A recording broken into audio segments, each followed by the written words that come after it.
2026 FIFA বিশ্বকাপে group এ এর ম্যাচে চেক প্রজাতন্ত্রকে চেকিয়া 2-1 গোলে হারিয়ে দারুণ এক জয় দিয়ে বিশ্বকাপ অভিযান শুরু করেছে দক্ষিণ কোরিয়া।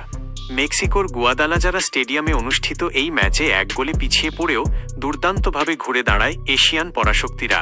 প্রথম হাফ 0-0।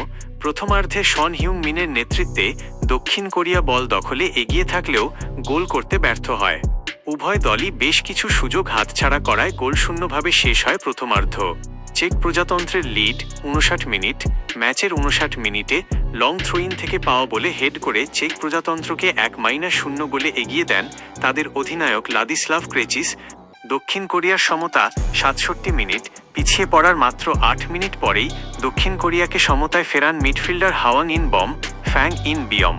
লি কাং ইনের পাস থেকে চমৎকার ড্রিবলিংয়ে ডিফেন্ডারদের পরাস্ত করে বল জালে জড়ান তিনি। অফসাইডে গোল বাতিল। 77 মিনিট।